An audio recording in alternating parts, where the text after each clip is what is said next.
ධම්මිත TV. මුලා වුණත් විවර කරන්නට කාලයයි මේ.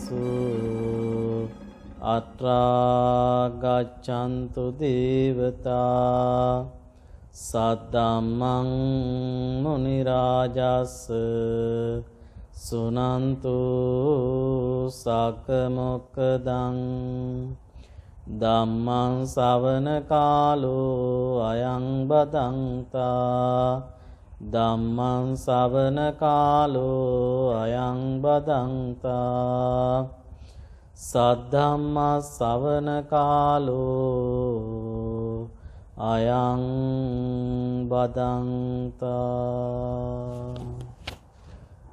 නමෝ තස් භගවතෝ අරහතෝ සම්මා සම්බුද්දස්ස නමෝ තස් භගවතෝ අරහතෝ සම්මා සම්බුද්දස්ස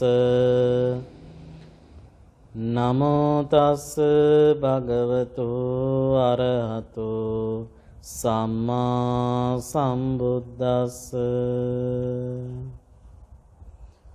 අත්ථානාච කතං පාපං අත්තනා සංකිලිස්සති අත්තනා අකතං පාපං අත්තානාච විසුඤ්ජති සුද්ධින් අසුද්ධේ පච්චත්තං ඥාඤ්ඤමඤ්ඤෝ විසෝදයෝති.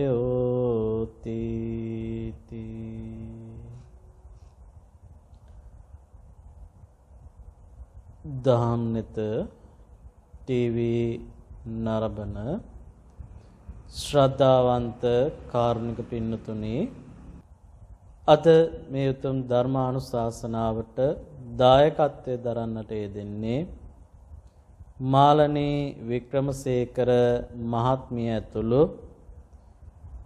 දෝදරු පිරිස විසින් විශේෂයෙන් ගාල්ල ගල්වඩුගොඩ දේව සුරේන්ද්‍ර මාවතේ අංක 231 නිවසේ පදිංචි ඒ මාල්නී වික්‍රමසේකර මහත්මිය ඇතුළු පවුලේ දූ දරු පිරිස විසින් ඒකරාශී වෙලා අද මේ උතුම් ධර්මානුශාසනාවට දායකත්වයේ දරන්නට යෙදෙන්නේ. විශේෂයෙන්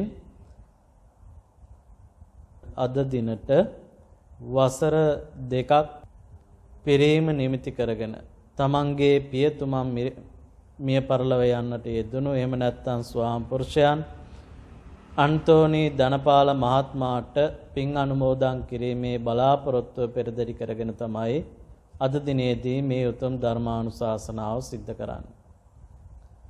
පින්නතුනි, කල්පනා කළ යුතු කාරණයක් තමයි මේ කාරණයට අදාළව මම ධර්මානුශාසනාව සිද්ධ කරන්න ආරම්භ කරන්නම්. පින්නතුනි, අපිට යම් කෙනෙක් මිය පරලොව යන්නට යෙදුනට පස්සේ අපිට ඒ පින් අනුමෝදන් කරන්නට නැත්තම් කරන්න පුළුවන් යමක් තියෙනවා නම් ඒ තමයි මේ වගේ ධර්මානුශාසනාවන් පවත්වලා දානමාන ආදී කුසල චේතනාවන් Taman සිද්ධ කරගෙන ඒ තුලින් ඔබ බොහෝ කුසල් රැස් කරගෙන ඒ අයට පින් අනුමෝදන් කරන්න පුළුවන්. තමන්ට තව කෙනෙකුට දෙයක් ඉල්ලුවොත් දෙන්න පුළුවන් වෙන්නේ තමන් ළඟ තිබ්බොත්ද නැද්ද? තමන් ළඟ තිබ්බොත් විතරයිනේ. තමන් ළඟ නැති දෙයක් කවුරු හරි ඉල්ලුවොත් දෙන්න පුළුවන්ද? බෑ. ඒ නිසා තමයි බුදුරජාණන් වහන්සේත් පෙන්නලා දුන්නේ තමන් තුළ කුසලයක් තියෙනවා නම්, තමන් තුළ පුණ්‍ය ශක්තියක් තියෙනවා නම් තව කෙනෙකුට ඒ පින අනුමෝදන් කිරීමේ හැකියාව තියෙනවා. එහෙනම් දැන් මේ ඒක රාශී කරගන්නේ කාටද? මේ බණ අහන්නේ කවුද? කවුද බණ අහන්නේ?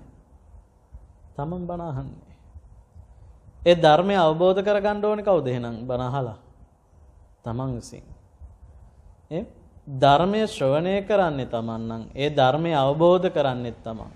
එතකොට ඒ ධර්මය ශ්‍රවණය කිරීම තුළින් ලැබෙන ආනිසංස මෙතකයි කියලා නිර්ණය කරන්න බෑ. හැබැයි ඒක තමන් හදවතින් මහන්න ඕනේ. නේ? ගත මෙතන තියාගෙන හිත තිබ්බොත් එහෙම gedara බණ ටික ඇහෙනවද? අවබෝධ වෙයිද ධර්මය? නේ? කය මෙතන තියාගෙන හිත තිබුණොත් එහෙම වෙන වැඩක නේ? එහෙම වුණොත් Tamanට මේ ධර්මය අවබෝධ වෙයිද? බුදුරජාණන් වහන්සේ පෙන්වලා දෙන්නේ මුතු පබළු වැලක් එකට අමුණන වාසේ Taman ධර්ම ශ්‍රවණය කරන්න කියලා. මොකද ඒකට හේතුව තමයි Taman එහෙම නොකළොත් එක මොහොතකදී Tamanගේ හිත වෙනස් වෙලා යනවා නම් ඒ වෙනස් වෙන මොහොතේදී ඇහෙන බණ ටික Tamanට ඇහෙන්නේ නැහැ. ඔබ හිතනවානේ නිවසේදී වුණත් බණ අහන ගමන් තව වැඩ ටිකක් තියෙනවා ඒ ටිකත් කරගන්න පුළුවන් කියලා නේ. එහෙම කරන්නේ නැද්ද? එහෙම කරනවා. ඔබ හිතනවා බණත් ඇහෙනවනේ. ඒ බණත් ඇහෙනවා වගේම වැඩ ටිකක් කරනවනේ. එහෙම හිතාගෙන ඔබ බණ දාගෙන ගෙදර වැඩ කරන්නේ නැද්ද? කරනවා. හැබැයි ඒ කොච්චර මොන දේ කරත් ඔබට ඒ ධර්මය අවබෝධ වෙනවා කියන එක නම් සිද්ධ වෙන්නේ නැහැ. කරුණු දැනගයි. කරුණු ටික මතකත් හිටියේ. හැබැයි අවබෝධය ඇති වෙන්නේ නැහැ. මොකද ඒකට හේතුව තමයි ඔබේ හිත එකලස් නැති නිසා. ඔබේ හිත ඒකාකාරීව භාවනාවක් වගේ ධර්ම ශ්‍රවණය කරන්නේ නැති නිසා. ඒ අහන ධර්මය තමා තුළින් දකින්නේ නැති නිසා. බොහෝ දෙනා කරන්නේ බණ අහලා ඉවර වෙලා බණ ටික නම් ෂෝක් කියලා ඉවරලා ගෙදර යනවා. හැබැයි ගෙදර ගිහිල්ලා ඉවරලා ආපහු පෙර පරිදිමයි අර අහපු බණ ක්‍රියාවට නගන්නේ නැහැ. ඒ බණ ක්‍රියාවට නගන්න නැති වෙනකොට අපි බණ අච්චර ඇහුවත් ඇති ඵලයක් නැහැ. මුළු ත්‍රිපිටකයම කටපාඩම් කරගෙන හිටියත් ඇති වැඩක් නැහැ. අපි දවසින් දවස පුරුදු වෙන්න ඕනේ බණක් අහනවා නම් ඒ අහන බණේ කරුණු ටික අපි අපේ ජීවිතයට එකතු කරගන්න. සිද්ධ වෙන එකම කාරණේ තමයි අපි දවසින් දවස පිරිහෙනවා. දවසින් දවස විනාශයට යනවා. දවසින් දවස දන්නේම නැතුව අකුසල පුරව ගන්නවා. කලයක් ගත්තොත් ඒ කලයට වතුර බින්දුව එකතු වෙලා ওই කලේ පිරෙනවා. ওই කලයට පුරවන්නේ හිතන්නකො පව් කියලා. ඔබ කරගන්න පව්. දවසින් දවස අනේ චූටි පවක් නේ එක කමක් නැහැ. අනේ මේක චූටි පවක් නේ එකට කමක් නැහැ. දවසක පවින් අර කලේ උතුරනවද නැද්ද? එතකොට අර ටික ඔක්කොම එකතු වෙලා ඉවරයි. කලේ පිරිච්ච වතුර කලේ සම්පූර්ණයෙන්ම පිරුණාසේ මොකද වෙලා තියෙන්නේ? Taman අර පව් වලින් පිරීලා. ඒ විදිහමයි ඔකේ අනිත් පැත්ත.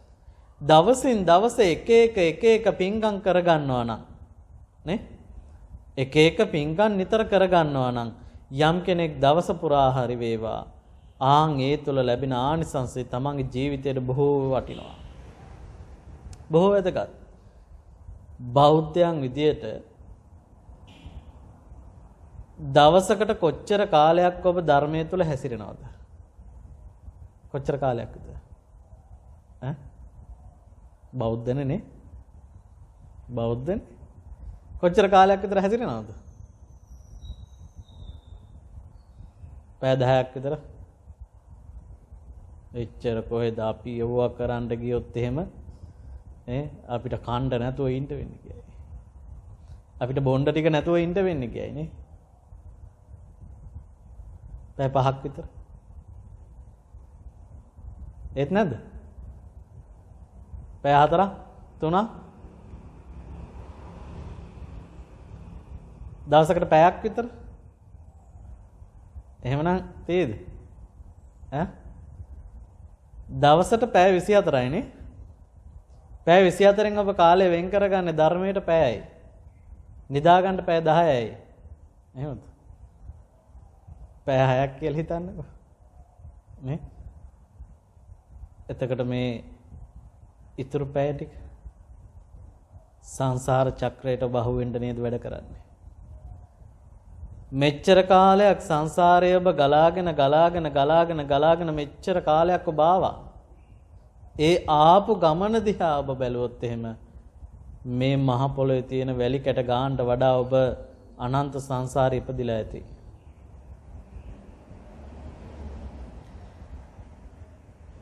එච්චර අනන්ත සංසාරයේ ඔබ ඉපදිලා මේ ආත්මය ඔබ මිනිස්සෙක් වෙලා ඉපදිලා හිටියත් ඔබට පෙර කොහේ ඉපදිලා හිටියද කියලා මතක නැහැ.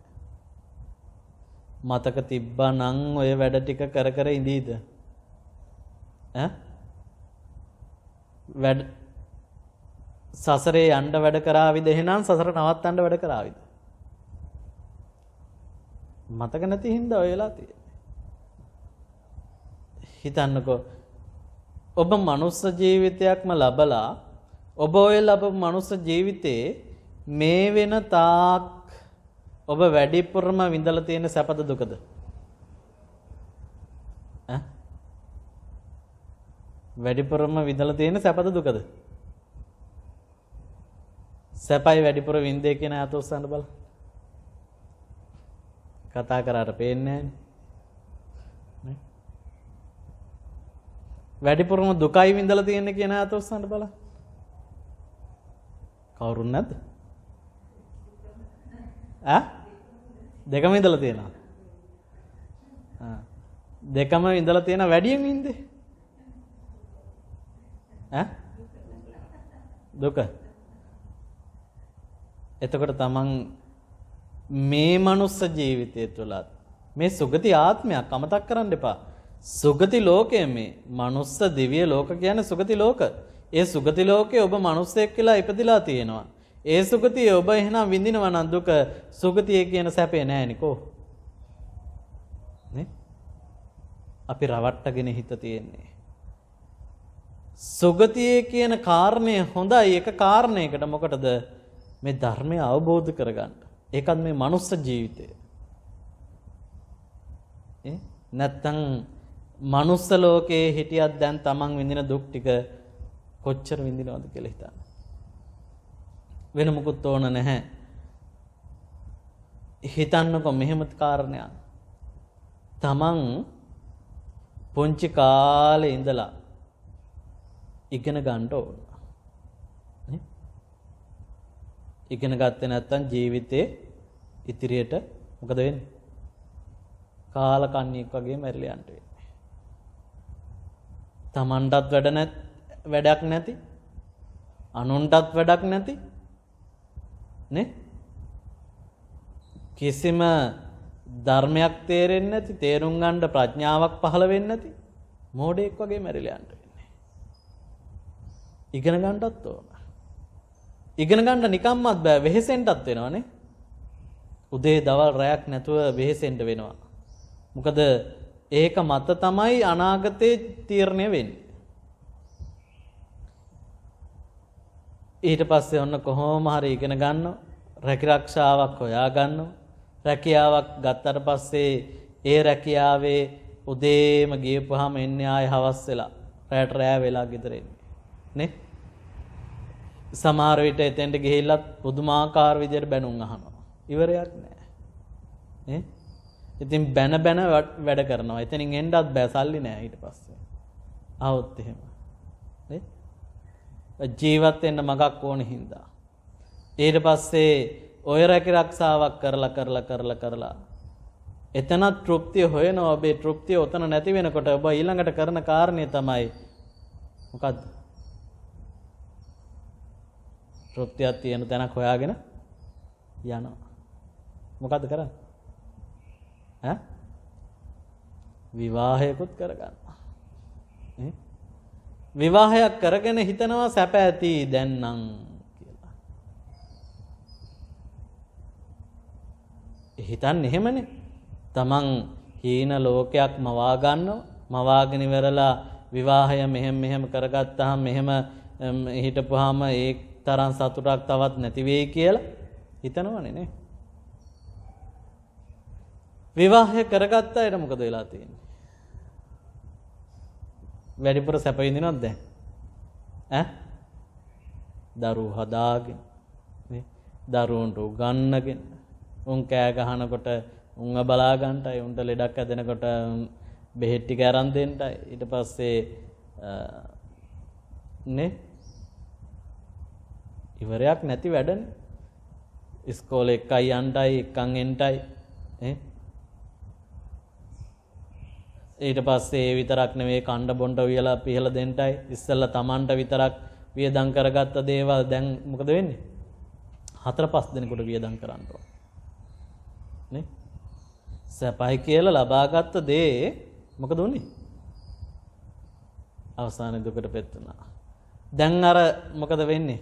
බැඳගත්ත බෙරේ ගහන්නම වෙනවනේ. අය අතාරින්න බෑ නේ. අතාරින්න බැරි නිසා මොකද කරන්නේ? ඒ අල්ලගත් එක අල්ලගෙනම ඉන්න වෙනවා. අල්ලගෙන ඉන්නවා. හැබැයි Taman කවදාවත්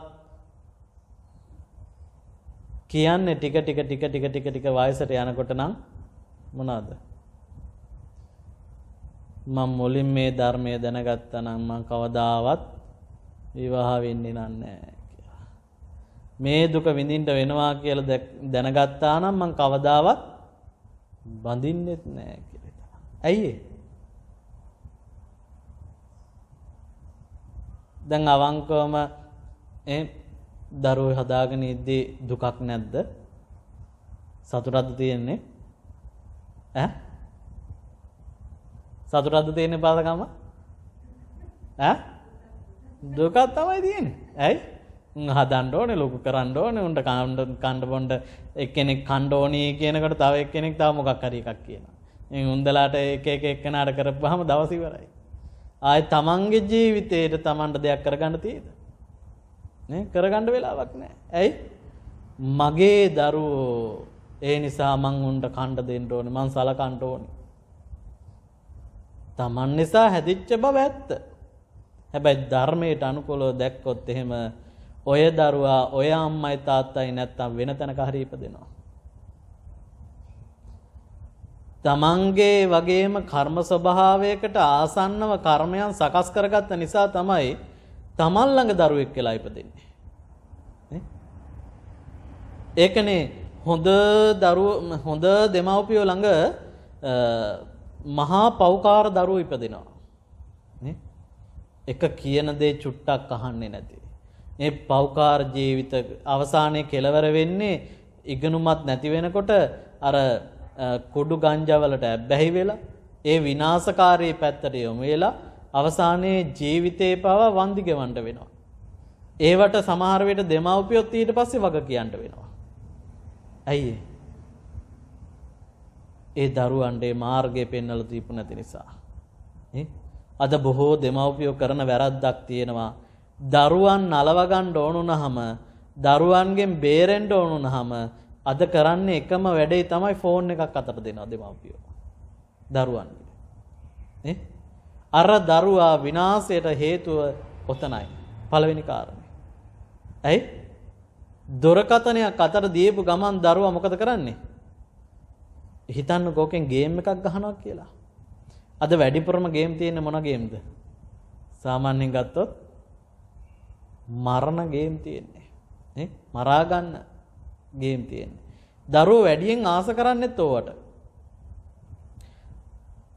එතකොට පුංචි කාලෙදම සිත් පහළ වෙන්නේ මොකටද මේ? මේ ෆෝන් එකෙන් හරි වේවා හොයලා කෙනෙක්ව මරන්නයි හිත පහළ වෙන්නේ. නේ?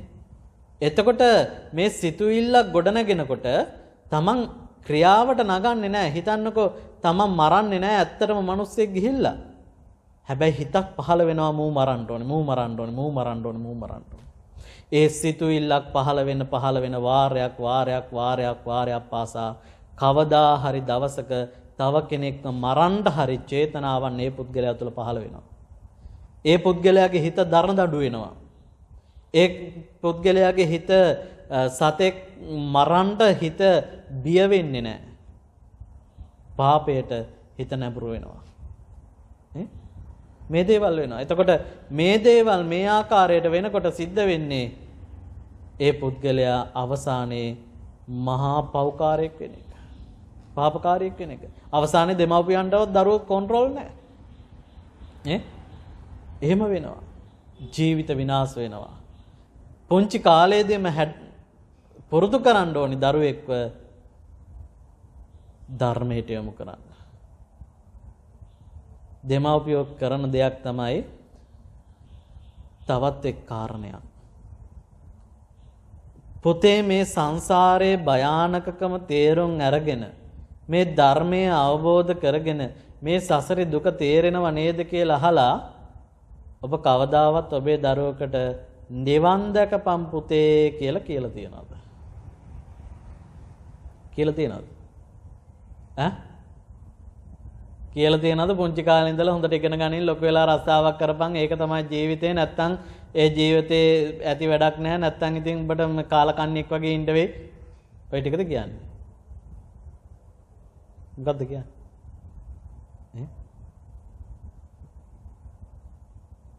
අපිට නම් පොඩි කාලෙම කිව්වා ඔය කතාව. ඉස්කෝලේ යන්න උදේ වැඳලා ගෙදරින් පිටත් වෙනකොට නිවන් දැකපම් පුතේ කියලා කියනවා. එහෙම කියලා තියෙනවා. ඇයි ඒ තේරුම් ගන්නවා නම් කෙනෙක් ඒ ධර්මයේ හරියට ආන්ගේ අවබෝධය තුලින් මේ සසරේ බියකරු බව දකිනවා.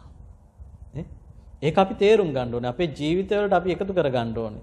අපිට කෙනෙක් වෛර කරනවා නම් තරහෙන් ඉන්නවා නම් ඒ මොන කෙනා වුණත් අපිට පුළුවන් වෙන්න ඕනේ මෛත්‍රියෙන් ඒ කෙනා අපිට දනගස්සන්න පුළුවන්. වෛරයෙන් දනගස්සන්න ඕනේ නැහැ. මෛත්‍රියෙන් අපිට කරන්න පුළුවන්. ඒ වගේ ඇත්තම සිද්ධ වුණ එක අම්මා කෙනෙක් ඉන්නවා. ඔය අම්මට එක පුතෙකුත් ඉන්නවා. හැබැයි මේ මහත්තයා හැමදාම බීගෙන ඇවිල්ලා මේ අම්මට පුදුම විදියට වද දෙනවා. මේ පුතා ටික ටික ලොකු වෙනකොට මේක දකිනවා. මේ පුතාට තාත්තා ගැන පුදුම කලකිරීමක් තරහක් ඇති වෙනවා. මේ අම්මත් හැමදාම වේදනාවෙන් ඉන්නවා, බනිනවා. අම්මට ගහනවා. මෙහෙම ඉඳලා මේ තාත්තා බීලම මැරිලා යනවා. මැරිලා ගියාට පස්සේ 3 මාසේ දානි කිට්ටුයි. කිට්ටු එනකොට මේ අම්මා කියනවා පුතේ තාත්තගේ දානේ ලං වෙනවා දානේ දෙන්න අපි ලෑස්ති වෙමු කියලා. ඒ වෙලාවේ මේ පුතා එකපාරම කියනවා ඉන්නකල් අම්මට මේ තාත්තා වදනේ දුන්නේ. එහෙම කෙනෙකුට දෙන්න ඕනේ දානේ කියලා කියන්න ගත්තා. ඒ වෙලාවේ මේ අම්මා කියනවා නෑ පුතේ මට මේ ලෝකේ දුකයි කියලා තේරුනේ තාත්තා නිසා. තාත්තා නොහිටින්ට මම මේ ලෝකේ දුකයි කියලා අවබෝධ කරන්නේ නැහැ කියලා කියනවා. මේ ලෝකයේ දුකයි කියලා මට තේරෙන්නේ නැහැ. එතුමා නිසා තමයි මම මේ ලෝකයේ දුක බව තේරුම් ගත්තේ. ඒ නිසා ඒ දුක බව තේරුම් කරපු මේ මහත්තයාට නැත්තම් තාත්තට ඒ දානි දීලා පින් දෙන එක අපි කරන්න ඕනේ කියලා. බලන්න. එතකොට අපි හිතන විදියත් එක්ක තමන්ගේ ජීවිතේ පුදුම විදියට වෙනස් වෙනව නේද? දේශයෙන් හිටියානම් එහෙම ඔය සිතුවිල්ලක් පහළ වෙන්නේ නැහැ. ඒ විතරක් නෙවෙයි ඔබ කල්පනා කරන්නකෝ යම් ආකාරයකින් ඔබත් එක්ක ඔබ හිතන විදියට තව කෙනෙක් හිටියේ නැත්තම් තව දෙයක් තිබුණේ නැත්තම් ඒ කෙනත් එක්ක ඔබට තරහක් එනවද නැද්ද හිතේ? ඇති වෙනවද නැද්ද? තරහක් ඇති වෙනවා. ඒ තරහක් ඇති වෙලා ඊළඟට කරන්නේ ඒ මිනිස්යාගේ ගමන් මාර්ගය හරස් කරන එක නෙවෙයිද? වචනයකින් හරි සිතුවිල්ලකින් හරි ඒ කෙනාගේ හිත පාරේ ඉන්න නෙවෙයි කැමති. ඒ කෙනාගේ හිත මගේ වචනයකින් පෑරනවා නම් සතුටක් දැනෙනවද නැද්ද? ඒත් සතුටුයි. ඒක තමයි තමන්ගේ පෞකාරකම. ඇයි? තමන්ට තේරෙන්නේ නැහැ තමන් මේ කරන දේෙන් තමන් තුළ හටගන්න සිතුවිල්ලෙන් තමන්ට ඇති වෙන විපාකය කොච්චරද කියලා. නේ? ඒක තේරෙන්නේ නැහැ. ඒ නිසා අපි මේ ද්වේෂය කියන එකත් අඳුරගෙන අවබෝධයෙන් අපි කටයුතු කරන්න ඕනේ. ඒකයි මං කිව්වේ පුංචි කාලේ ඉඳලා දරුවන් මේ ද්වේෂයට පුරුදු වෙන්නේ ආන් අර වගේ දේවල් නිසා. දරුවන් ධර්මයට යොමු කරලා දරුවන්ව පුංචි කාලේදීම කියලා දෙන්න පුළුවන් නම් පුතේ මේ ලෝකේ හරි භයානකයි. මිනිස්සෙක් එක වචනයක් කිව්වොත් ඒ වචනය නිසා අනන්ත අපරිමාණ සමහර විට බැනුම් අහන්න වෙයි මේ ඉපදිලා ඉන්න කාලෙම. කෙනෙක් වෛර කරනවා නම් ඒ වෛරය නිසා නැවත නැවතත් අනිවාර්යෙන් දුක් විඳින්න වේවි. සිතුවිල්ලකින් හරි ඔබ තුල අකුසල ධර්මයක් සකස් වෙනවා නම් ඒවට විපාක ලැබේවි. මේවා පුංචි කාලෙදම කියලා දීලා දරුවන් හරි මාර්ගයට ගන්න ඕනේ. නිතර දරුවන් පන්සල් වලට යොමු කරන්න ඕනේ. දහම් පාසලට යොමු කරන්න ඕනේ. නිතර ඒ අය අකමැත්තෙන් හෝ වේවා බණ අහන්න යොමු කරන්න ඕනේ. ඒ පුංචි කාලෙදි පුරුදු කරේ නැත්නම් ලොකු වුණාට පස්සේ ජීවිතේටවත් ඒ කෙනාට ඒ දේ පුරුදු කරවන්න බෑ. ඒක අර්ථය Taman දැනගෙනයි අපි කරන්න ඕනේ. නේ? අද බෝධියට ආවත් කෙනෙක් බෝධියට එන්නේ කොහොමද? බුදුරජාණන් වහන්සේ වඳින්න එනවා කියලා හිතාගෙන බෝධියට එනවද නැත්නම් කොහේ හරි කට්ටඩියක් අල්ලගෙන ඕක කියපු හින්දා බෝධිය වඳින්න එනවද? බොහෝ දෙනා කරන්නේ. නියම ශ්‍රද්ධාවෙන් ඒ දේ කරන්න නම් අපි නියම විදියට අපි බුදුරජාණන් වහන්සේ ළඟට ඇවිල්ලා වඳින්න ඕනේ. නේ? බුදුරජාණන් වහන්සේ ළඟට ඇවිල්ලත් ඉල්ලන්නේ නිකන් නෙවෙයිනේ. අර පෞකාර වැඩ ටික කරලා බොරු කියලා හොරකම් කරලා සත්තු මරලා මොනවද ඉල්ලන්නේ? බුදුහාමුදුර ළඟට ඇවිල්ලා පිහිටක් ඉල්ලනවා. ලැබෙයිද? පිනක් කරනකොට එතෙන්දී ලැබෙයි. හැබැයි ඔබ එන්නේ අර කට්ටඬිය කියන හින්දා. නැත්තම් අර කපු මහත්තයා කියන හින්දා එන්නේ. කපුවා කිව්වොත් එහෙම මේ අපලයක් තියෙනවා. ඒකට යන්න බෝධිය වටේ 7 වතාවක් කරකිලා එන්න කියලා. දැන් මොකද කරන්නේ? බුදුරජාණන් වහන්සේට ශ්‍රද්ධාවෙන් ගිහිල්ලා වැඳලා පෑන් ටිකක් වක් කරලා එයිද නැත්නම් අර කපුවා කියපේ හින්දා පෑන් කලයක් අරගෙන 1යි 2යි 3යි 4යි ආදී වශයෙන් ගණන් කරලා 7ක් ගිහිල්ලා කරකිලා ගෙදර යයිද? මොකද කරන්නේ? හිතේ ශ්‍රද්ධාවක් වැඩෙනවද? නෑ. නේ? එහෙනම් අපි තුල අපි ඉස්සර පන්සලකටත් ගියපුවාම පන්සලේ කවුරුත් කියන්න ඕනේ අතු ගන්න කියලා. දකින්න තිබ්බොත් එහෙම රොඩු තිබ්බොත් අතු ගන්නවා. මල්ලාසන සුද්ධ පවිත්‍ර කරලා ඒ දේවල් කරනවා. ස්වාමීන් වහන්සේ හොයාගෙන ගිහිල්ලා ස්වාමීන් වහන්සේ ළඟට ගිහිල්ලා මොනවද අපෙන් කෙරෙන්න තියෙන වැඩ කියලා අහනවා. පොයේ දවසට අපි උදේම පන්සලට යනවා සිල්ලත්තුන්ට එහෙම කෑම එහෙම බෙදන්න හරි කැමැත්තෙන් යන්නේ. නේ? යහළුවෝ ටික එකතු වෙලා. හැබැයි අද ඒකේ අනිත් පැත්ත. දරුවෙක් පන්සලකට යන් කිව්වොත් එහෙම ඌ පන්සලට නෙවෙයි වෙන කොහේ හරි යයි. නේ? ඒ තැනටපත් වෙලා. ඒ වගේම යාළුවොත් හැදෙනවා දැන්. ධර්මයට ලැබි වෙන්න නෙවෙයි යාළුවෝ හැදෙන්නේ. පාප මිත්‍රයෝ සේවනය වෙන්නේ. පාපයටමයි ඒ මාර්ගය හැදෙන්නේ. නේ? අපෙත් හිටිය ඒ වගේ යාළුවෝ. එක පැත්තකට ධර්මයට නැඹුරු වෙන යාළුවෝ ඉන්නවා වගේම අනිත් පැත්තෙන් ඉන්නවා පවට ඇදගෙන යන්නටත් බලාගෙන. නේ? ඒ ධර්මයේ තුල ධර්මයට ගමන් කරනවා නම් ඒ කෙනාව ගණන් ගන්නෙත් නැහැ. එහෙම තියෙනවා. හැබැයි තමන්ගේ ගමන ඍජු වෙන්න ඕන. ඒ කියන්නේ මහා සංඝරත්නයට උච්චපටිපන්න ගුණයෙන් යුක්තයි කියලා කියන්නේ. ගමන් මාර්ගය ඍජු වෙන්න ඕන. ඒ ඍජු වීම තුළ තමයි තමන්ගේ ජීවිතයේ නියමාකාර විදියට අවබෝධය කියන එක පහළ කරගන්න පුළුවන්.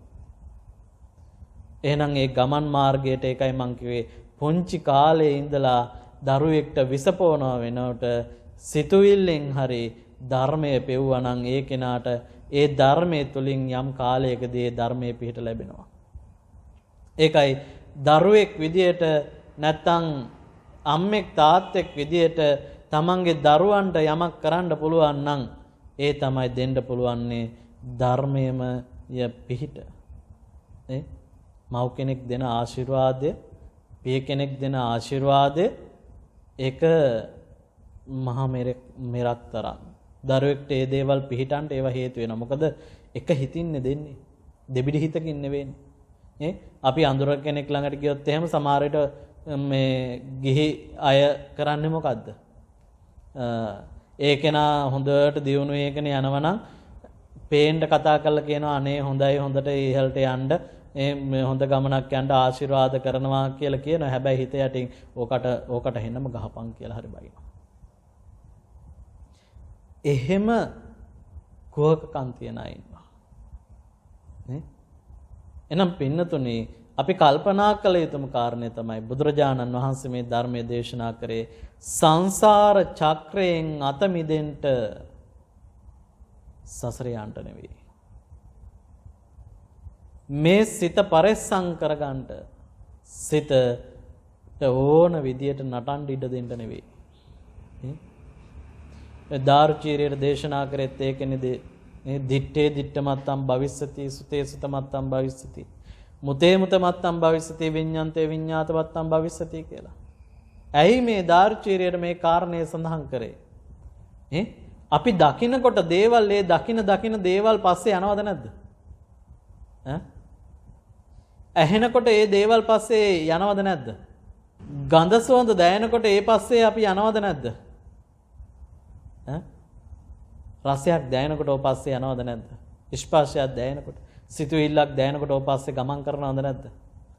ඔය පස්සේ ගමන් කරලා ඔබ මොකද කරන්නේ?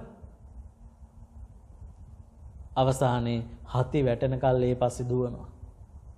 ලබා ගන්න දුවනවා කෙලවරක් නැතුව දුවනවා.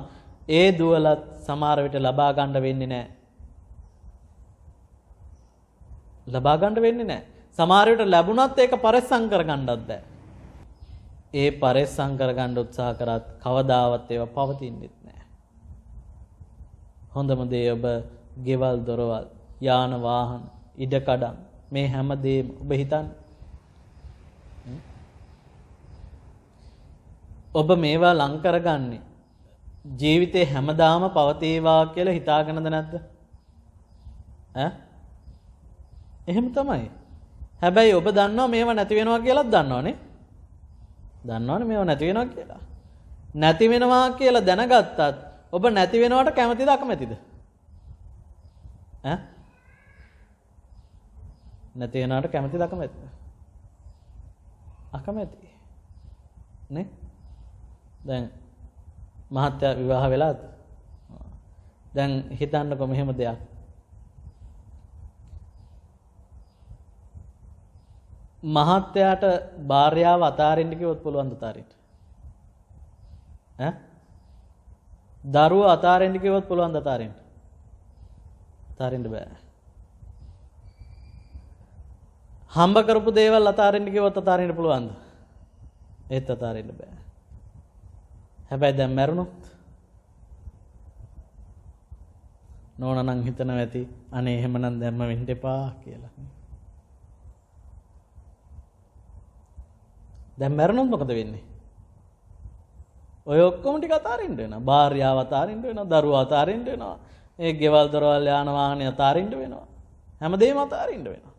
හැබැයි ඔබ ඒ වෙලාවේ කරන්නේ අතහැරීමක් නෙවෙයි. දාලා යන්න බැරිව ඒවා වෙනුවෙන් ආසාවෙන් අල්ලගෙන අනේ මට මේවා දාලා යන්න බෑ කියලා හිතාගෙන තමයි මැරුණොත් මැරෙන්නේ ඒ වෙලාවට. ආසාව බලවත් වෙලා. නැත්තම් තෘෂ්ණාව බලවත් වෙලා. තෘෂ්ණාව බලවත් වෙලා යම් කෙනෙක් මැරෙනවද ඒ මැරෙන මොහොතේ ගෙදර භාර්යාවටයි දරුවෝ ටිකටයි ඉඳලා හමාරයි. ඇයි? දැන් මහත්තයා පෙරේතෙක් වෙලා ආවොත් එහෙම භාර්යාව පිළිගන්නවද කවදාවත්? පිළිගන්නවද? පිළිගන්නේ නැහැ. බයේ ඊට පස්සේ මේ මොකක් හරි කරලා එලව ගන්න බලන්න ඊට පස්සේනේ. මේක තමයි ඇත්ත කතාව. අපි මේව කතා කරන්න කැමති නෑනේ. නේ? මගේ මහත්තයා පෙරේතෙක් වෙයි, මගේ භාර්යාව ගිහිල්ලා මොකෙක් හරි තිරසනෙක් වෙලා ඉපදේවි නේ? මේව කතා කරන්න කැමති නෑ. නමුත් ඇත්ත කතාව මේක. වෙන්න පුළුවන්. මොකද මේ ලෝකේ ධර්මතාවයක් තියෙනවා. යම් කෙනෙක් අකුසලයේ සිද්ධ කරොත් ඒ කෙනා සතර අපායට වැටෙන එක නවත්තන්න බෑ.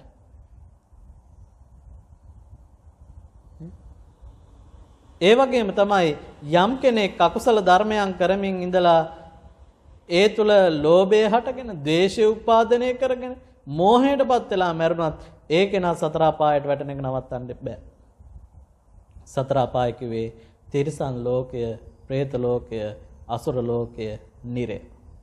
ඔය කියන්නේ දුගති ගාමී ආත්ම. දුගතිය වැටෙනවා. එතකොට මේ දුගතියේ වැටෙන්න තියෙන ඉඩකඩ අප්‍රමාණයි. අඩුම තරමේ සෝවාන් මාර්ගයටවත් ප්‍රවිෂ්ඨ වෙච්ච නැති කෙනෙකුට ඕන කෙනෙක් වැටෙන්න පුළුවන්.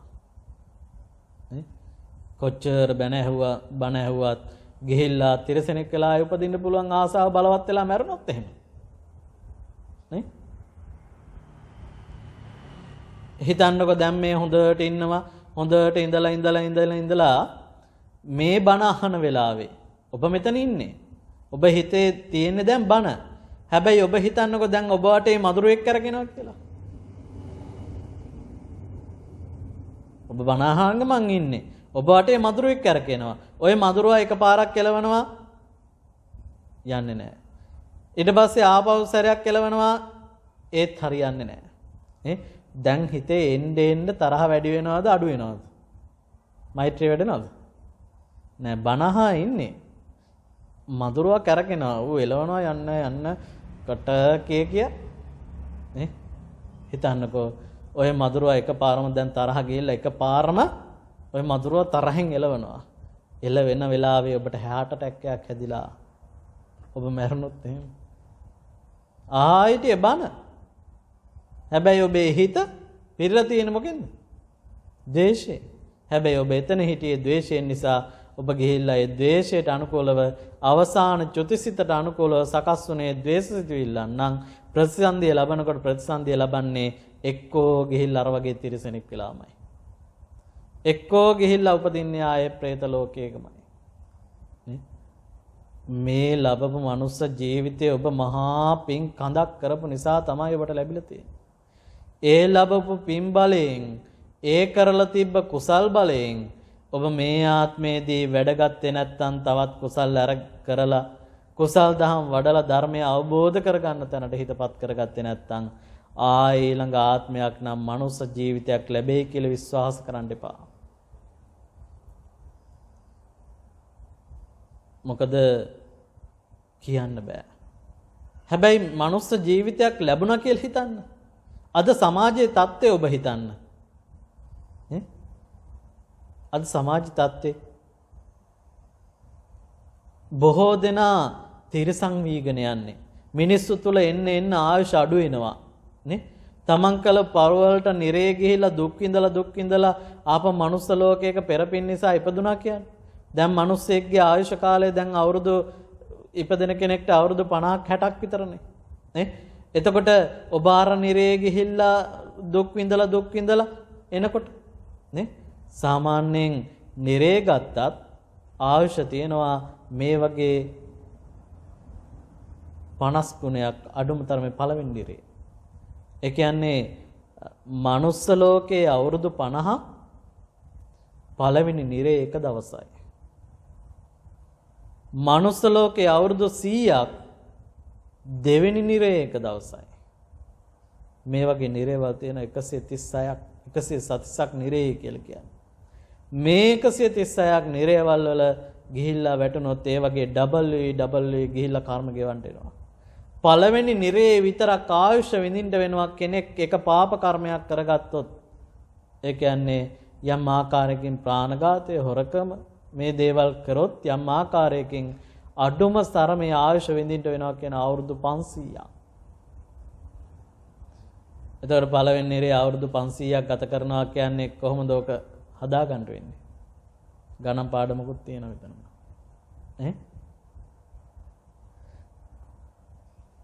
මාසෙකට හොයන්න නම් 30න් වැඩ කරන්න වෙනවා. දවස් 30. නේ?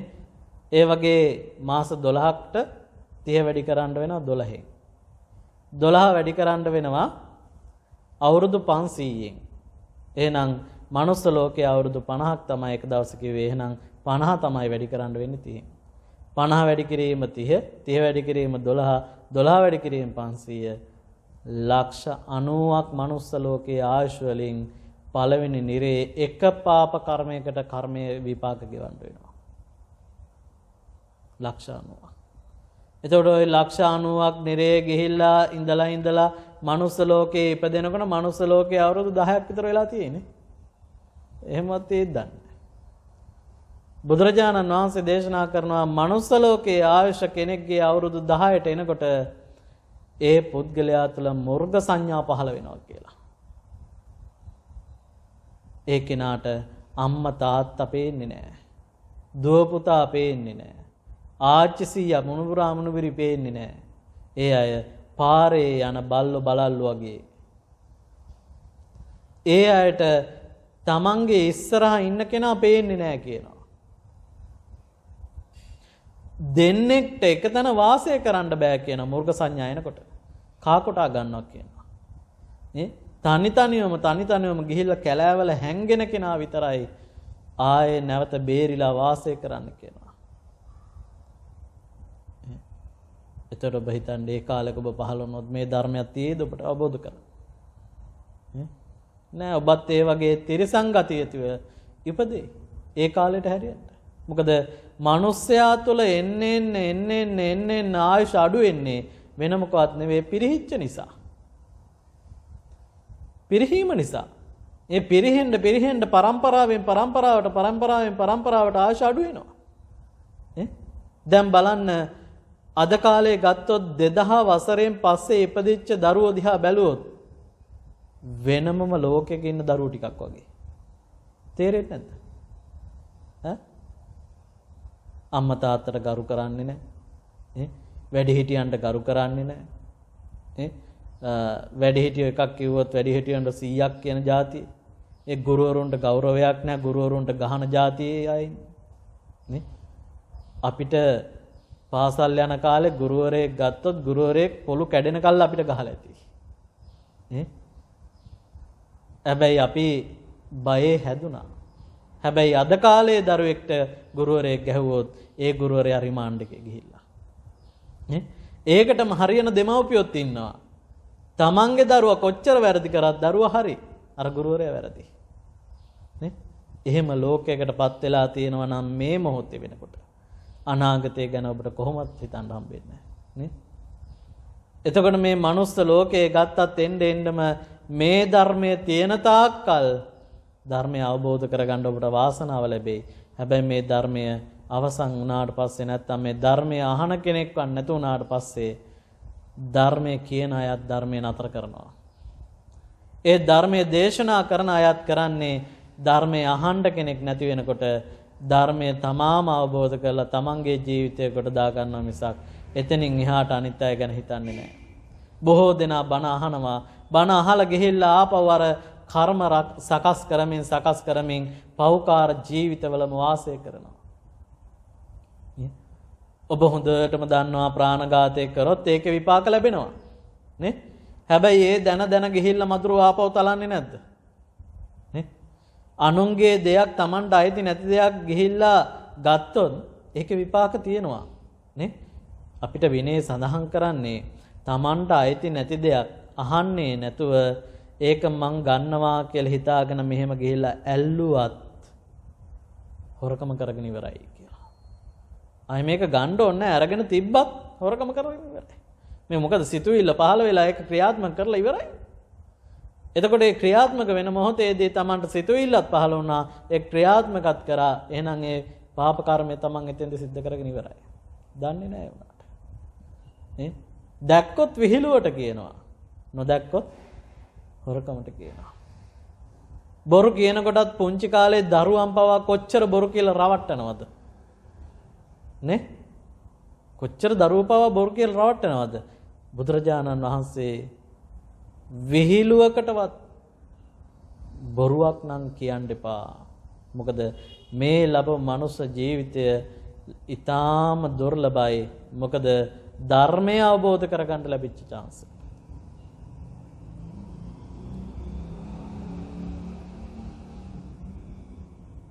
අපි හිතන්නේ මේ මනුස්ස ජීවිතයක් ලැබිලා තියෙන්නේ සතුටු වෙලා විනෝද වෙලා කාලා බීලා ඇඳලා පැළඳලා ඉඳලා එන්ජොයි කරලා විඳින්න තියෙන එකක් කියලා. ඒවා සම්මති ලෝකයේ හැටියට කරන එක හරි. නමුත් හැමෝම ධර්මය අවබෝධ කරන්නෙත් නැහැනේ. පෘථග්ජන භූමියේ ඉන්න හැමෝම ධර්මය අහන්නෙත් නැහැනේ. ඒ ඈත් එක්ක නින්ට වෙන්නේ. හැබැයි ඒ ඈත් එක්ක ගිහිල්ලා ඉන්නකොට තමනුත් ඒ ගොඩේ ඉන්න විදියටම නම් ගිහිල්ලා ඉන්නේ ධර්මය අහලත්. තමන්ගෙන් ඇති වැඩේ මොකද්ද?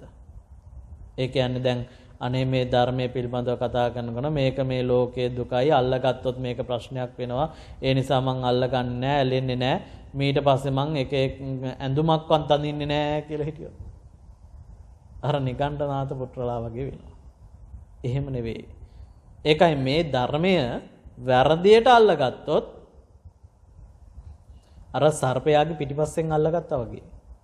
ධර්මයේම අනිත් පැත්තට Tamanට ප්‍රතිප්‍රහාර එනවා.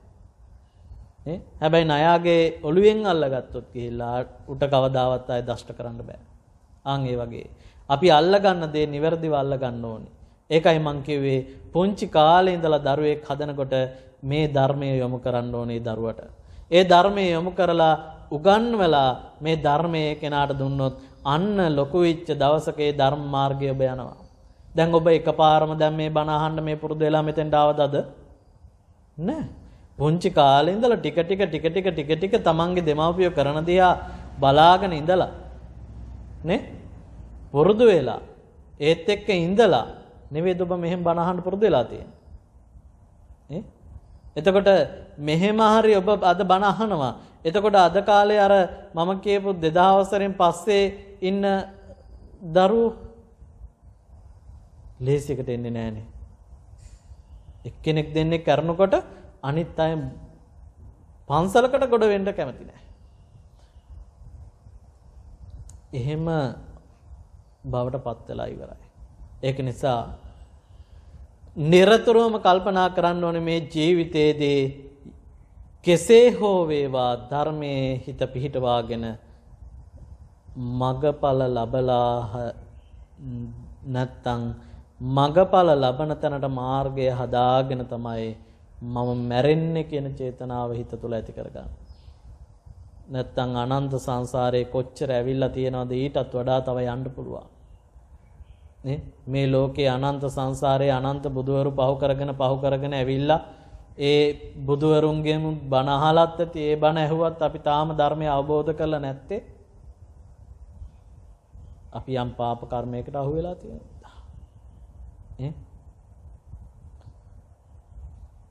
එදා දරුවෙක් කියනවා මේට සම්බන්ධ වෙන මුගලන් මහරහතන් වහන්සේ තමන්ගේ දෙමව්පියෝ මරලා උන්වහන්සේ ගෞතම බුද්ධ ශාසනයේදී නිවන් දැක්කා කියලා කියනවා.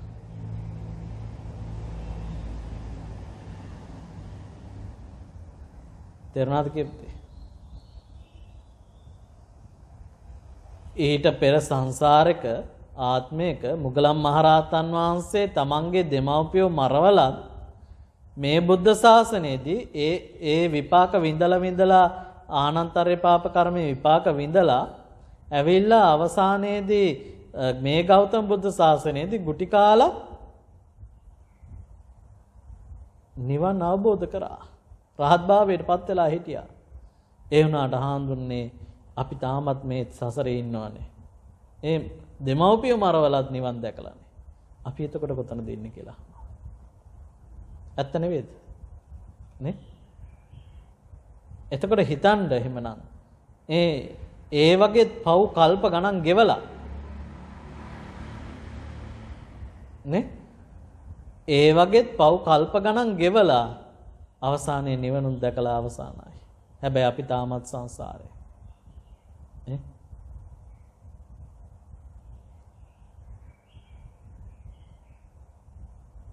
ඕක වෙලා තියෙන්නේ අපි අල්ලගත්ත ඉදියයි වැරදි. අර සින්දුවකුත් තියෙන්නේ බුදුබණ කීවා නිරන්තරේ බුදුබණ ඇසුවා නිරන්තරේ ගති ගුණ අතරින් අප සෑවමා තවමත් කොහෙද වනාන්තරේ. එහෙම නෙවෙයිද? එතකොට ඔබ හිතන්න ඕනේ මොකද්ද? තමන් මේ ධර්මය දැක්කා නම් තමන් මෙච්චර මේ සංසාර ගමනක් එන්නේ නැහැ කියන කාරණේ. ඒකට හේතුව තමයි මේ ආයතන 6 පරිස්සම් නැහැ. මේ ආයතන 6 අර මකුලුවා හකුලුවා ගන්නවා වගේ හකුලුවගෙන ඉන්න ඕනේ. ඇයි? නැත්තම් උදාහරණයක් ගන්නකො ඉබ්බෙක් ඉන්නවා. ඔය ඉබ්බා අත් දෙකයි කකුල් දෙකයි ඔළුවයි නගොට කෑල්ලයි එළියේ දාගෙන ඉන්නකොට ඒ ටික අනාරක්ෂිතයිද ආරක්ෂිතයිද? අනාරක්ෂිතයිනේ නේ. කොයි වෙලේ හරි සතෙක් ඇවිල්ලා ඔක දැහ ගන්න පුළුවන්ද බෑද? පුළුවන්. හැබැයි ඒ වෙලාවට මොකද කරන්නේ? අර ඉබ්බා ටක් ගාලා කටු ඇතුළට ඔක්කොම ගන්නවා. ඊට පස්සේ කරදරයක් වෙනවද? නෑ. ඒ වගේ මේ ආයතන 6 පරිස්සම් කරන්න ඕනේ. මොකද මේ ආයතන 6න් අරමුණු හින්දා කෙනෙක් පාපකාරී වෙන්න පුළුවන්. මේ ආයතන 6 නිසා එන අරමුණු නිසා කෙනෙක් මහා පාපකාරී වෙලා දූෂිත වෙලා සමහරට නිරේගාමී වෙන්න බොහෝ විට මේ ආයතන 6 නිසා. එහෙනම් මේ ආයතන 6ට එන අරමුණු අපි උත්සාහ කරන්න ඕනේ තෝරලා බේරලා ගන්න. එහෙනම් අපි වැඩිපුරම කැමති සම්මුති ලෝකයේ පේන දේවල් ලං කරගෙන, ඇහෙන දේවල් ලං කරගෙන අපේ ජීවිතය සකස් කරගන්න. අන්න ඔතන තමයි අපි වරද්දගෙන තියෙන්නේ. ඒක නිසා තමයි ඔබට ඔබේ දරුවෙක් ඉපදෙනකොටත් මේ දරුවා ෂෝක්, මේ දරුවා වටිනවා, මේ දරුවා හොඳයි, මේ දරුවා ප්‍රියයි කියලා ඔබට සිත් පහළ වෙන්නේ. හැබැයි බුදුහාමුදුරු දේශනා කරනවා දරුවෙක් ඉපදෙනකොට යමෙක් උපදිනකොට වර්ණනානම් කරන්න එපා කියලා.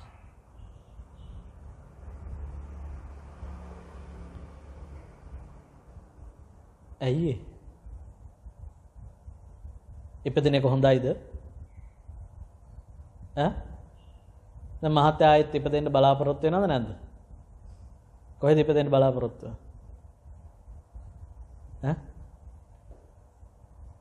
කොහෙද ඉපදෙන්න කැමති? දිව්‍ය ලෝකෙද? මනුස්ස ලෝකෙද? නැත්තම් ඔය ගෙදරමද? දිව්‍ය ලෝක යන්න කැමති. කොහේ හරි යන්න කැමති. අය කියන්නේ බල්ලෙක් වෙන්නත් කැමති.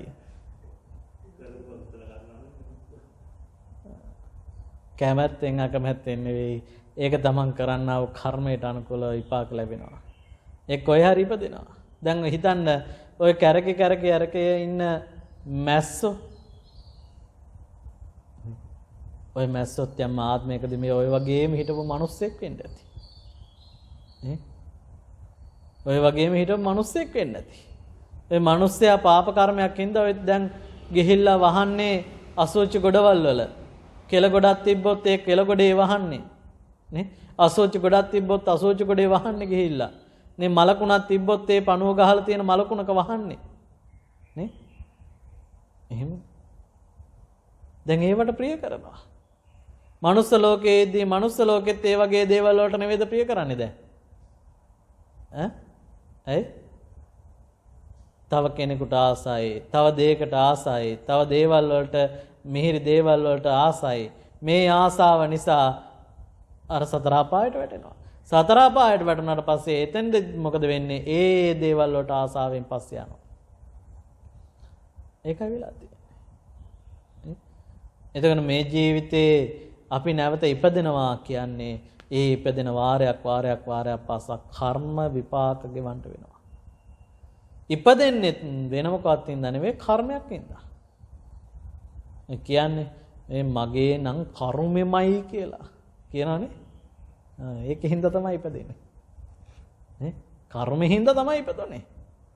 කර්මෙන් හින්දා ඉපදෙන කෙනෙක්ව වර්ණනා කරන එක වටිනවද එතකොට? දැන් මහත්ය කර්මයක් හින්දා ඉපදෙනවා. ඉපදිච්ච ගමන් මේ ෂෝක් දරු පැටියෙක් අනේ වාසනාවන්තයි කියලා මහත්යාට කිව්වා නම් ඒ කාලේ කියන්න ඇතිනේ නේ. නේද? එහෙම කියන්න ඇතිනේ.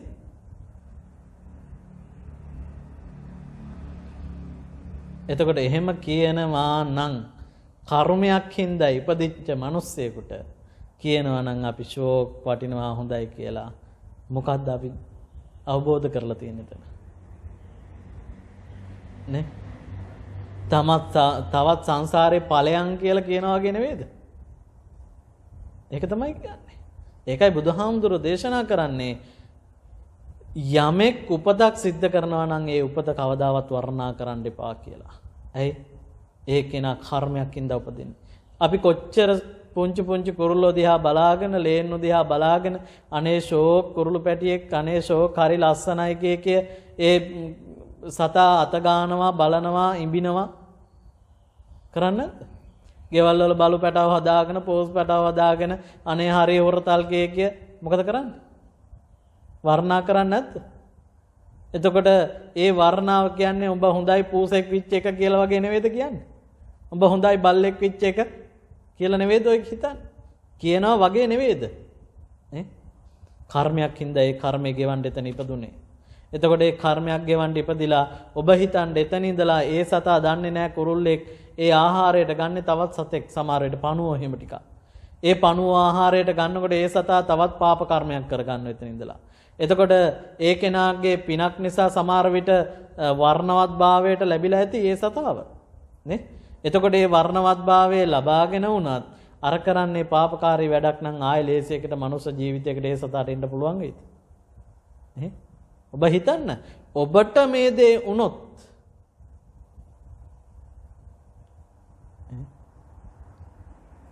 තමන්ට මේ දේ වුණොත් එනම් මේ කර්මයකට ඉපදිච්ච ජීවිතේ වර්ණනා කරන්න නෙවෙයි වර්ණාවෙන් ඈත් කරලා යථාර්ථය තේරුම් ගන්නයි ඕන. යථාර්ථය තේරුම් ගන්නයි ඕන. එහෙනම් ඒ යථාර්ථය තේරුම් ගන්න නම් තමන් හැම වෙලාවකම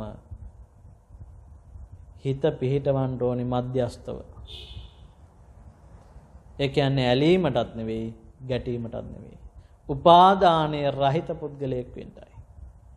නේ? අපි හැමදාම පුරුදු වෙලා තියෙන්නේ අල්ලගෙන සතුටු විඳින්න. අපි අතෑරලා සතුටු විඳින්න කවදාවත් පුරුදු කරලා තියෙනවද? නෑ. ඕන්නම් ටිකක් අතෑරලා ඉවරලා ගොඩක් අරගෙන සතුටු වෙනවා. හැබැයි අපි කවදාවත් පුරුදු කරලා නෑ දන් දීලා සතුටු වෙන්න. නේ? එදා බෝසතාන් වහන්සේ මහා දන් දීපු අවස්ථා තියෙනවා. නේ? දවසක් ඔය මෛත්‍රී බෝසතාණන් වහන්සේ ගෞතම බෝසතාණන් වහන්සේ දෙන්න කැලේ ගමන් කරනකොට එක වලකට වැටිලා ඉන්නවා කොටි දෙනකොයි පැටවු ටික්කුයි.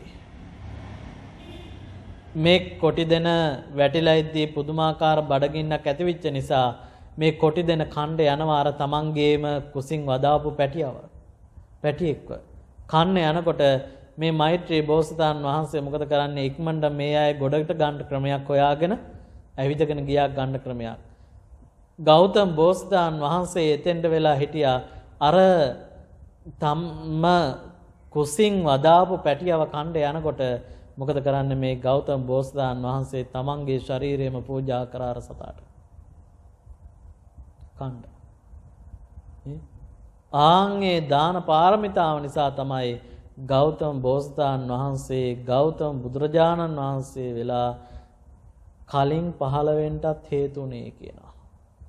මෛත්‍රී බෝසතාණන් බුදුරජාණන් වහන්සේට කලින් බුද්ධත්වයේ ලබන්න හේතුුනේ කියලා.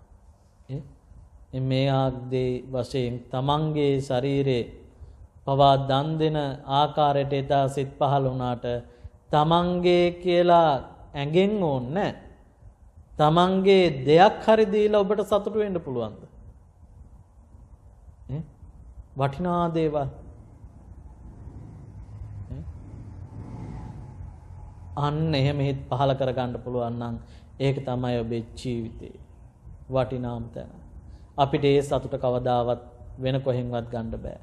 ආන් ඒ නිසා තමයි බුදුරජාණන් වහන්සේ දේශනා කරන්නේ දාන සීල භාවනා ආදී යම් පුද්ගලයෙක් වඩනවා නම් දන් දෙනවා විතරක් නෙවෙයි සීලය රැකින්න ඕනේ.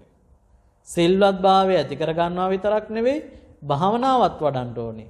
එහෙනම් මේ තුනම සිද්ධ කරන කෙනා මේ ධර්මය අවබෝධ කරලා සසර දුකෙන් අත මිදෙනවාමයි කියලා කිව්වා. ඒකයි අනිවාර්යෙන් අපි මිය යන්න කලින් මැරෙන්න කලින් අනිවාර්යෙන් මාර්ගඵලයක් හරි අවබෝධ කරගන්න උත්සාහ කරන්නම ඕනේ. නැත්තම් මේ සසරේ ජීවිතේ මහ පොළොව වගේ මහ මොළොවේ තියෙන වැලි කැට වගේ අනන්ත අපරිමාණ සංසාරේ ඉපදී ඉපදී යන්න වෙයි. ගණන් කරලා නිම කරන්න බැරි තරම් ප්‍රමාණයක්. පටවියා ඒක රාචේන සග්ගස්ස ගමනේනවා සබ්බ ලෝකාධිපච්චේනේ සෝතාපට්ටි පලං වරං කියනවා. අඩුම තරමේ සෝතාපට්ටි ඵලයටවත් පැමිණෙන්න කියලා කියන්නේ. අපිට මේ සංසාරේ අම්මගේ සෙනෙහස පතනවා, තාත්තගේ සෙනෙහස පතනවා, දරුවන්ගේ සෙනෙහස පතනවා, මේ ඥාතීන්ගේ සෙනෙහස පතනවා. මේ මොන දේ පැතුවත් මොන දේ ලැබුණත් නිවන් යන්න නම් ඔය කවුරුත් උදව් කරන්නේ නැහැ. භාර්යාව උදව් කරයිද මහත්තයාට නිවන් දකින්න? ඒකට නෙවෙයි උදව් කරන්නේ. කණ්ඩ බොණ්ඩ ටික දීපන් ගියයි. එච්චරයි. නේ? උදව් කරන්නේ නැහැ. ඇයි? ඒ මගේ කියන හැඟීම නිසා. එතකොට ඒ උදව්ව ලැබෙන්නේ තමන්ට සංසාරේ යන්න. සංසාර නතර කරන්න කවුරු හරි තමන්ට උදව් කරනවා නම් ඒ උදව් කරන්නේ තුන් දෙනයි. නත්ති මේ සරණං අඤ්ඤං බුද්ධෝ මේ සරණං වරං ධම්මෝ මේ සරණං වරං සංඝෝ මේ සරණං වරං. බුද්ධ රත්නය, ධම්ම රත්නය, සංඝ රත්නයත් විතරයි ඔබට නිවන් දැකපන් කියලා කියන්නේ. ඔබේ ඥාතින්, ඔබේ දරුවෝ, ඔබේ ස්වාමියා, භාර්යාව මේ කවුරුත් කියන්නේ නැහැ ඔබට මහාන වෙන්න. ඔබට ධර්මය අවබෝධ කරගන්න. මේ සසරෙන් ගැලවෙන්න නේ පුළුවන් නම් කියයි තව ටිකක් හොඳට ඉගෙනගෙන තව පාඩම් කරලා තව හොඳ රැකියාවක් කරලා අපිටත් එක්ක කණ්ඩ බොණ්ඩ දීලා ගෙවල් දොරවල් හදාගෙන විවාහයක් කරගෙන ඊටපන් කියා. සසරේ යන්න උදව් කරයි. සසරෙන් ගැලවෙන්න උදව් කරන්නේ මේ ත්‍රිවිධ රත්නය විතරයි කියලා කියන්නේ. දැන් උපාසකම්ම ඔය දරුවෝ ටික ලොකු වුණාම මොකද කරන්න හිතන් ඉන්නේ?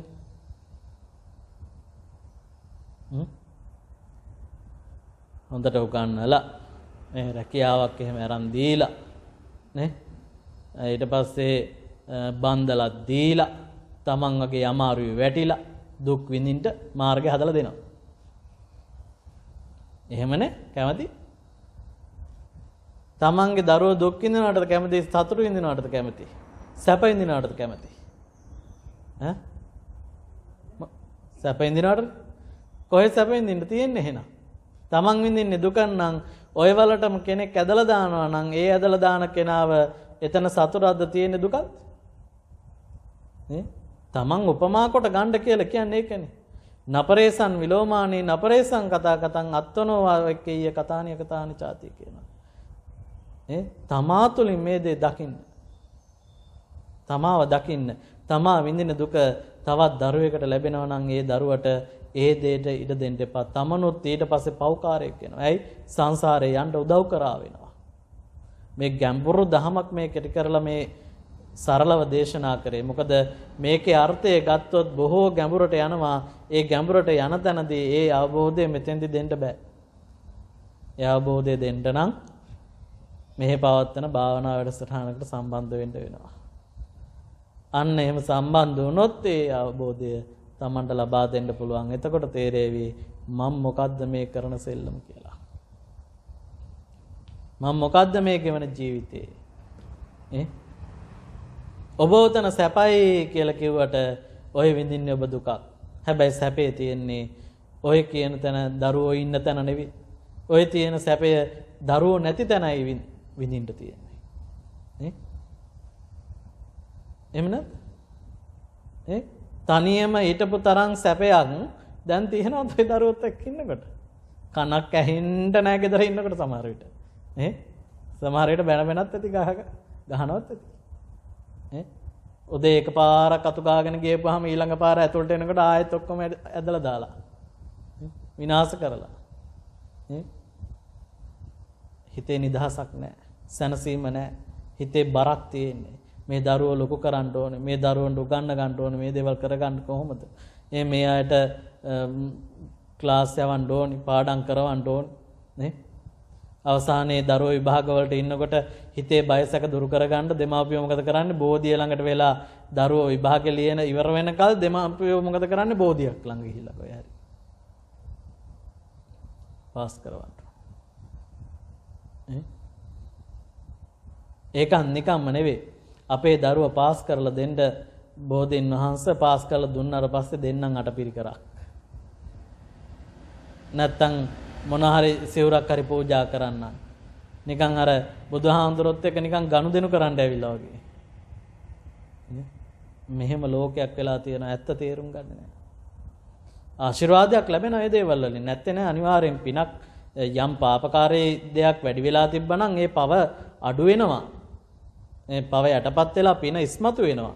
ඒක හරි. හැබැයි ඒ කරන දේවල් අපි නිවැරදි අවබෝධයෙන් කරන්න ඕනේ.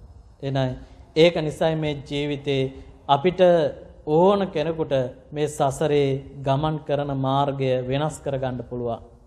මේ සිත වෙනස් කරගත්තොත් ඉබේම කය සංවර වෙයි, වචනය සංවර වෙයි.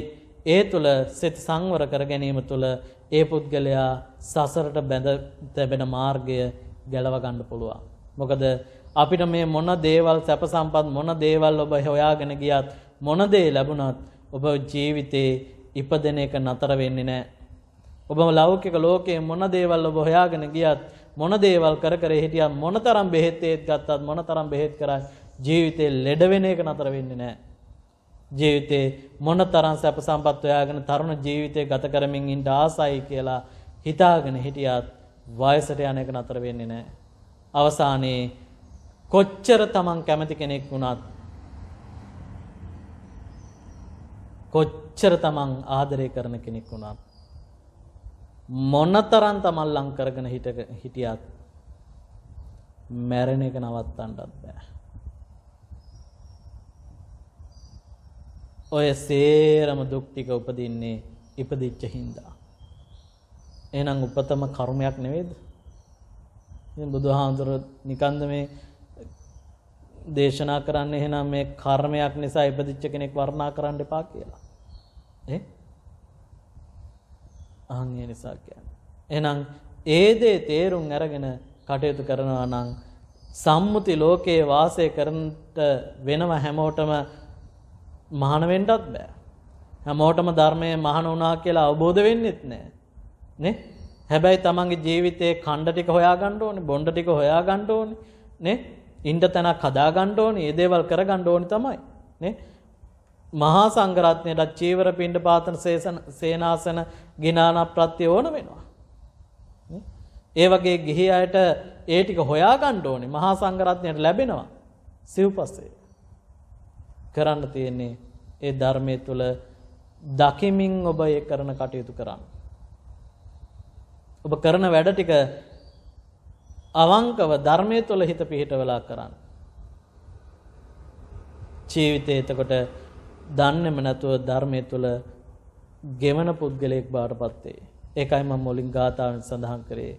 අත්තානාච කතම් පාපං අත්තනා සංකිලිසති අත්තනා අකතම් පාපං අත්තානාච විසුච්චති සුද්ධින් අසුද්ධි පච්චත්තං ඥාඤ්ඤ මඤ්ඤෝ විසෝදයෝති කියලා සඳහන් කරෙත් ඒ කාරණය. යමෙක් පව් කළොත් ඒ කෙනා ඒ පවෙන් කෙලසිලාම විනාශ වෙලාම යනවා. කෙනෙක් පින් කරොත් ඒ පිනෙන් ඒ පුද්ගලයා පිරිසිදු භාවයටපත් වෙනවා. පිරිසිදු හා අපිරිසිදුවත් යම් කෙනෙක් පවතිනවාද ඒ තමා කෙරෙහිම තමන් අර කරත්තේ පිටිපස්සේ එන රෝදය වගේ කරත්තේ බැඳි රෝදය වගේ එකට එනවා. මොකද බුදුරජාණන් වහන්සේත් එක් වෙලාවකදී ආනන්ද හිමියන් ආමන්ත්‍රණය කරන කියනවා ආනන්දය මගේ දැන් ශරීරය නිකන් දිරච්ච දර කඩක් වගේ කියලා. ඒ බුදුරජාණන් වහන්සේ දේශනා කරා නම් මගේ ශරීරයත් මේ දිරච්ච දර කඩක් වගේ කියලා මේ තමන් ඉන්න ශරීර කූඩුව මේ තමන් ඉන්න බැසගෙන ඉන්න ඔය ශරීර කූඩුව අතහැරලා ආයෙත් දවසක ආයෙත් කාලෙකදී ආයෙත් ගිහිල්ලා කූඩුවකට බැහැ ගන්න. මේ විදිහට කූඩුව අනන්ත අප්‍රමාණ බැහැගෙන ඇති. ඒ බැහැගත්ත කූඩු ගණන් කරොත් සමහර විට මහා මේරු පර්වතයටත් වඩා කූඩුවල ඔබ ඉන්න ඇති. හිර වෙලා. මෙතෙන්ට යනවා අතෙන්ට යනවා මෙතෙන්ට යනවා. එහෙනම් ඔය යන මග නතර කරන්න තියෙන එකම මාර්ගය තමයි මේ ධර්මය කියලා කිව්වේ. ඒක නිසා තමයි සිත පරිස්සම් කරොත් කය ඉබේම සංවර වෙයි. වචනේ ඉබේම සංවර වෙයි. එහෙනම් මුල් තැන දෙන්න සිත කියන එක මුල් තැන දෙන්න මේ සිත කියන එක අකුසලයට පෙළඹෙන්නේ නැති වෙන්න. ආන් ඒ තුල ධර්මයේ හිත පිහිටලා ධර්මය අවබෝධ කරගන්න කෙනෙක් බාටපත් වෙන්න. නිතර ඔබ ධර්මයේ තුල වාසය කරන කෙනෙක් බාටපත් වෙන්න. නිතර ධර්මයේ මෙනෙහි කරන කෙනෙක් වෙන්න. නිතර ධර්මයේ කතා කරන කෙනෙක් වෙන්න. මොකද ඊළඟ මොහොතේ ඔබ මැරෙන්න පුළුවන්. ඒ මැරුණට පස්සේ නිවන් සුව ලැබේවා කියලා බෝඩ් පිරෙන්ට ගම පුරා ගැහුවත් ඒ කෙනා නිවන් දකින්නේ නැහැ. මොකද ඉන්න තාක්කල් කරපු කර්ම ස්වභාවයට අනුකූලව ඉන්න තාක්කල් කාලය තුල කරපු දේවල් අනුකූලව තමයි ඒ කෙනා නිවන් දකින්නවද නැද්ද කියලා තීරණය වෙන්නේ. අද කාලයේදී කසිප්පු ගහන එක මරණත් නිවන් සුව ලැබේවා කියලා අවසානයේ යටින් ගහනවා. ලැබෙයිද එහෙම එකක්? ලැබෙන්නේ නැහැ. ඒ නිසා ඒ කාරණා අවබෝධ කරගෙන මේ වෙලාවේ කල්පනා කරගන්න තමන්ගේ ජීවිතේ සංසාර දුකින් ගැලවීම පිණිසම මේ උතුම් ධර්මානුශාසනාව හේතු වාසනාම වේවා කියන ප්‍රාර්ථනය ඇති කරගන්න. අද මේ උතුම් ධර්මානුශාසනාව තුළින් ඔබ දැන් කල්පනා කරගන්න බොහෝ කුසල් දහම් ඔබ ඒක රාශී කරගත්තා. ඒ කුසල් දහම් ඔබ ඒක රාශී කරගත්ත නිසා ඔබට දැන් කෙනෙක්ට පින් අනුමෝදන් කිරීමේ හැකියාව තියෙනවා. නේ? ඔබ විසින් ඒ බණ ඇහුවේ. ඒ නිසා ඔබට ඒ ධර්මීය ආනිසංස තියෙනවා. එහෙනම් මේ වෙලාවේ කල්පනා කරගන්න මේ උතුම් ධර්මානුශාසනාව සඳහා දායකත්වයේ දරන්ට යෙදුනේ ගාල්ල ගල්වඩගොඩ දේවසුරේන්ද්‍ර මාවතේ නිවසේ පදිංචි මාල්නේ වික්‍රමසේකර මහත්මිය ඇතුළු දූදරු පිරිස ඒකරාශී වෙලා එහෙමනම් ඒ ඒකරාශී වෙලා ඔබ විසින් මේ උතුම් පින්කම සිද්ධ කරන්න යෙදුනේ වසර 74ක් ආයුෂ වළඳලා මිය පරලොව යන්නට යෙදුණු අන්තෝනි ධනපාල මහත්මයා තමන්ගේ ඒ ස්වාම්පුරුෂයන් එහෙම නැත්නම් තමන්ගේ පියතුමන් මිය පරලොව ගිහිල්ලා අදට වසර දෙකක් පිරීම නිමිති කරගෙන මේ උතුම් ධර්ම දානමය පින්කම මේ දහම් නෙත ටීවී ඔස්සේ මේ රට පුරා ලෝක පුරා සිටින සියලු පින්නතුන්ට ශ්‍රවණය කරන්නට ඉඩ ප්‍රස්තාව සලසලා දෙන්න යෙදුනේ. ඉතින් මේ වෙලාවේ කල්පනා කරගන්න තමන් විසින් කරගත්තා වූ මෙතුවක් කාලයක් පුරාවටම තමන් විසින් කළා වූ සියලු කුසල ශක්තිය බලයත් ඒ වගේ මේ ධර්ම ශ්‍රවණය තුළින් කරගත්තා වූ සියලු කුසල ශක්ති බලයත් තමන් නමින් මේ ගියා වූ තමන්ගේ අන්තෝනි ධනපාල මහත්මයා පියතුමන්ට ස්වාම්පුරුෂයන්ට සහෝදරයාට ඥාතිවරයාට මේ පින්පෙත් අනුමෝදන් කරමි අනුමෝදන් වෙත්වා. එතුමන්ගේ භවගාමී ජීවිතයේ සපත් භාවයටපත් වේවා. සපත් භාවයටපත් වෙලා උතුම් වූ නිවනින්ම සැනසෙත්වා කියන ප්‍රාර්ථනයන් හිතේ ඇති කරගෙන ඉදම් මේ ඥාති දන් හෝතු කියලා පැන් වඩලා පින් අනුමෝදන් කරන්න.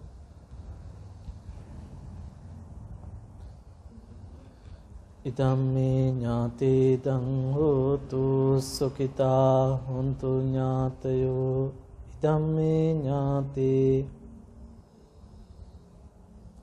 යතාවාරිවා පුරා පරිපූර්ෙන්ති සාගරං ඒවමේව ඊතෝ දින්නම් පේතානං උපකප්පති තයෝ දින්නේන යාපින්චි පේතා කාල කතා සයින් ඔන්න මේ උදකං වට්ටං යතා දින්නම් පවඩ්ඩති ඒවමේව ඊතෝ දින්නම් පේතානං උපකප්පති ආයුරාෝග්‍ය සම්පatti සග්ග සම්පatti මේවච අතෝ නිබ්බාන සම්පatti ඉමිනාතේ සමිච්ඡතු.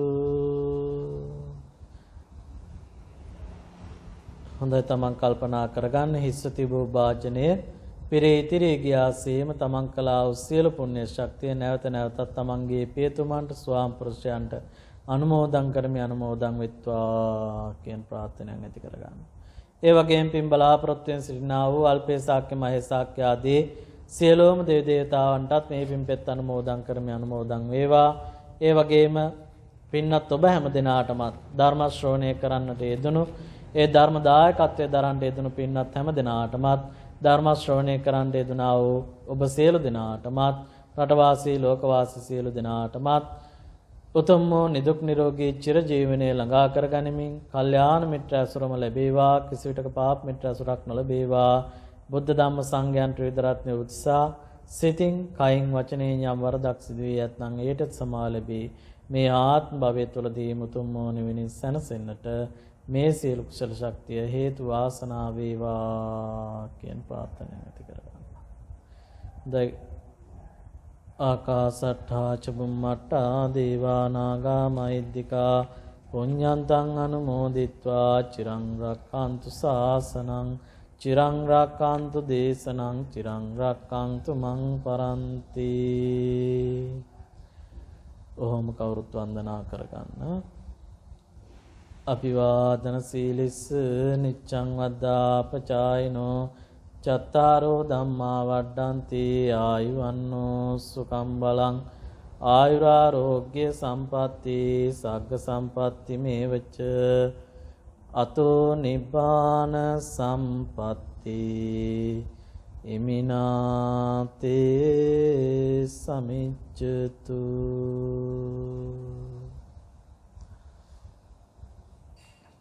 නිදුක් වේවා නිරෝගී වේවා සුවපත් වේවා සියලු දෙනාම උතුම් වූ නිවනින් සැනසෙත්වා. තෙරුවන් සරණයි.